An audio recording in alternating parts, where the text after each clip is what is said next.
નમસ્કાર. દિવસભરના તાજા સમાચારોમાં તમારું સ્વાગત છે. તમારી સાથે હું છું પિનલગીરી ગોસ્વામી.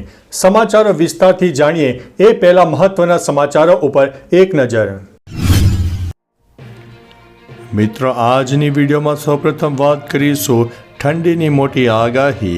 ગુજરાતના અનેક વિસ્તારમાં ન્યૂનતમ તાપમાન 11 ડિગ્રી કરતાં પણ નીચે પહોંચી ગયું છે. તેની પાછળનું મુખ્ય કારણ છે કે ઉત્તર ભારતના ઉત્તરી પટ્ટામાં વેસ્ટર્ન ડિસ્ટર્બન્સ સક્રિય થયું છે, જેના કારણે હજુ પણ આગામી 3-4 દિવસ ઠંડીનું પ્રમાણ યથાવત રહે તેવી સંભાવના છે. બીજી તરફ ગુજરાતના કોઈ વિસ્તારમાં આંશિક વાદળોનો રાઉન્ડ જોવા મળે. તેની પાછળનું મુખ્ય કારણ છે કે દક્ષિણ ભારત તરફ એક સામાન્ય વરસાદની સિસ્ટમ સક્રિય થઈ છે, જેના ભાગરૂપે થઈને દક્ષિણ ભારતમાં વરસાદની છૂટાછવાયા વરસાદની શક્યતા છે. ઉપરાંત મિત્રો, ગુજરાતની વાત કરીએ તો ગુજરાતમાં હવે ઝાકળ વર્ષા અને ગાઢ ધુમ્મસનો માહોલ સર્જાશે. રોડ, રસ્તા અને હાઈવે ઉપર વાહન ચલાવતા થોડું ધ્યાન રાખજો, કારણ કે વિઝિબિલિટી 0 થઈ શકે તેવી પણ શક્યતા છે. મિત્રો, અન્ય મહત્વના સમાચારની વાત કરીએ તો નવા સિમ માટે આધાર કાર્ડ આપતા લોકો સાવધાન થઈ જજો. નવા સિમ માટે આધાર કાર્ડ આપતા લોકો હવે સાવચેત રહેવાની જરૂર છે. રાજ્યમાંથી સિમ કાર્ડ દુબઈ મોકલવાનું કૌભાંડ ઝડપાયું છે. અમદાવાદના શાહીબાગમાં આવેલી ફોરેન પોસ્ટ ઓફિસમાં શંકાસ્પદ પાર્સલ આ મામલે પર્દાફાશ થયો છે. આ બાબતે સાયબર ક્રાઇમની ટીમને જાણ કરાતા પોલીસ દ્વારા તપાસ હાથ ધરાતા 55 જેટલા સિમ કાર્ડ મળી આવ્યા છે. પોલીસ દ્વારા 3 આરોપીઓની ધરપકડ કરીને કાર્યવાહી પણ કરવામાં આવી છે. મિત્રો, અન્ય મહત્વના સમાચારની વાત કરીએ તો સેમિકન્ડક્ટર ચિપનું ઉત્પાદન થશે શરૂ. રાજ્યમાં સેમિકન્ડક્ટર ચિપ ઉત્પાદન શરૂ થવા માટે જઈ રહ્યું છે. ચિપ ઉત્પાદનના શ્રી ગણેશ સુરતની કંપની 15 ડિસેમ્બરથી ઉત્પાદન શરૂ કરશે. ગુજરાતમાં સેમિકન્ડક્ટર ઉત્પાદનની 4 કંપનીઓને રાજ્ય સરકાર દ્વારા મંજૂરી આપવામાં આવી છે, જેમાંથી આ પહેલી કંપની છે જેમાં ઉત્પાદન શરૂ થશે. 15મી ડિસેમ્બરે ઉદ્ઘાટન થયા બાદ સૂચિ સિમિકોનમાં ચિપનું ઉત્પાદનનું ટ્રાયલ શરૂ કરવામાં આવશે. મિત્રો, અન્ય મહત્વના સમાચારની વાત કરીએ તો 40 શાળાઓને બોમ્બથી ઉડાવી દેવાની ધમકી મળી છે. દિલ્હીની 40 શાળાઓમાં બોમ્બની ધમકી મળી છે. શાળાઓને બોમ્બથી ઉડાવી દેવાની ધમકી ઈમેલ દ્વારા મોકલવામાં આવી છે. ધમકી મળ્યા બાદ પોલીસ અને બોમ્બ ડિસ્પોઝલ સ્ક્વોડ તપાસ કરવા માટે શાળાઓમાં પહોંચી ગઈ હતી, પરંતુ તપાસમાં કંઈ મળ્યું નથી. જે શાળાઓને ધમકીઓ મળી છે તેમાં પશ્ચિમ વિહારના GD કોએન્કા, મયુર વિહારની મધર મેરી, ચાણક્યપુરીની બ્રિટિશ સ્કૂલ અને DPSનો સમાવેશ થાય છે. મિત્રો, અન્ય મહત્વના સમાચારની વાત કરીએ તો મહાકુંભ માટે CM ભૂપેન્દ્રભાઈ પટેલને આમંત્રણ આપવામાં આવ્યું છે. આવતા વર્ષે પ્રયાગરાજમાં મહાકુંભ યોજાશે. આ માટે CM ભૂપેન્દ્રભાઈ પટેલને UPના CM યોગી આદિત્યનાથ દ્વારા આમંત્રણ મોકલવામાં આવ્યું છે. આ માટે શુભેચ્છા મુલાકાત પણ થઈ હતી, જેમાં UPના શહેરી વિકાસ મંત્રી K. શર્મા, વ્યાવસાયિક શિક્ષણ અને કૌશલ્યવર્ધન વિભાગના રાજ્યમંત્રી કપિલદેવ અગ્રવાલ ગાંધીનગર આવ્યા હતા. તેમણે CM ભૂપેન્દ્રભાઈ પટેલને મહાકુંભ 2025ના પ્રારંભ અવસરે ઉપસ્થિત રહેવા માટે આમંત્રણ પાઠવ્યું છે. મિત્રો, અન્ય મહત્વના સમાચારની વાત કરીએ તો પાડોશી દેશમાં કંઈક મોટું થવાના એંધાણ. બાંગ્લાદેશના પૂર્વ શેખ હસીનાએ કહ્યું છે કે વચગાળાની સરકારના વડા પ્રોફેસર યુનિસ ખૂની અવામી લીગના કાર્યકરને વર્ચ્યુઅલી રીતે સંબોધતા તેમણે કહ્યું છે કે આપણે એક થઈને આપણા દેશને બચાવવાનો છે. આમ આપણા પાડોશી દેશમાં કંઈક મોટું થવાના એંધાણ છે. મળતી માહિતી મુજબ શેખ હસીના હાલ દિલ્હીમાં છે. થોડા દિવસો પહેલાં તેમણે અમેરિકામાં પાર્ટી કાર્યકર્તાઓને વર્ચ્યુઅલ રીતે સંબોધન કર્યું હતું.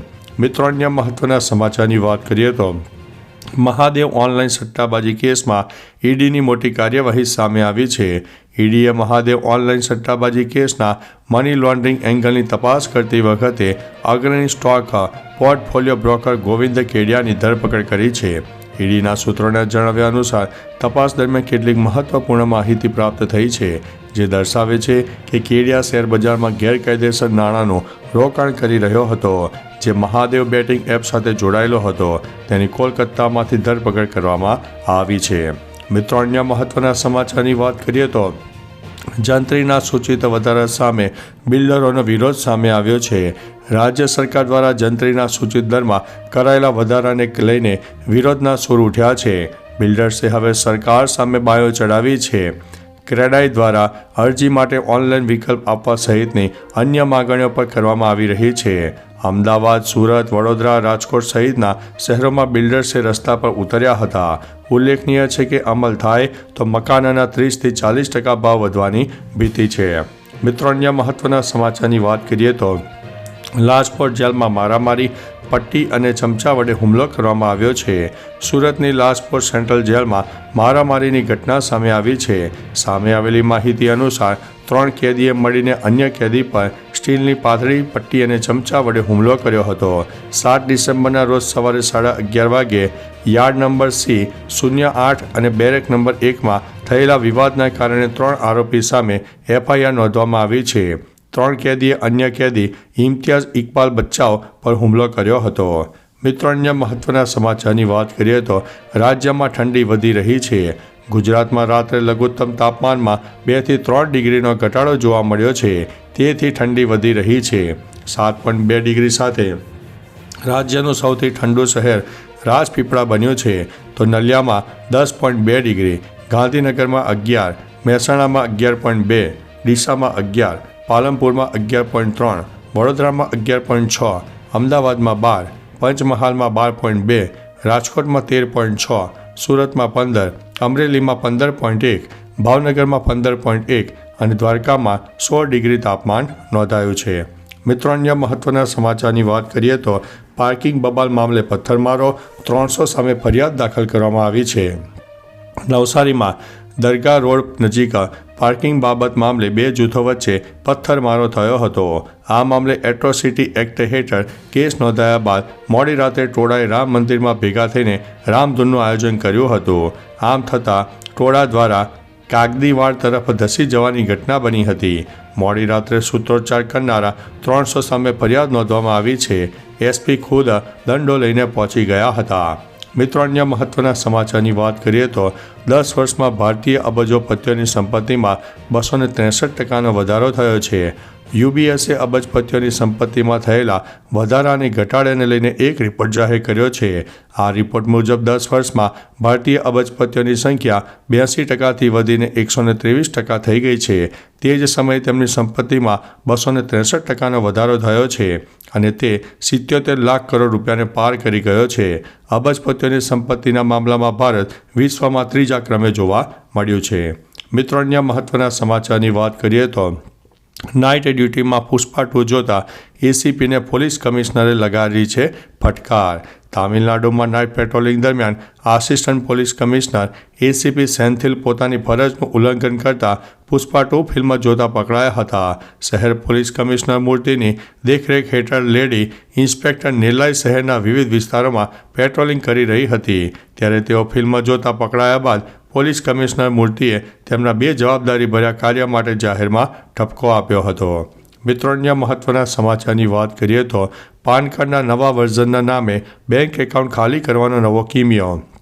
નાણાકીય વ્યવહાર માટે ઉપયોગમાં લેવાતા પાન કાર્ડને અપડેટ કરવાના બહાને ગઠિયાઓ હવે લોકો પાસેથી પૈસા ખંખેરવા માટે સક્રિય થઈ ગયા છે.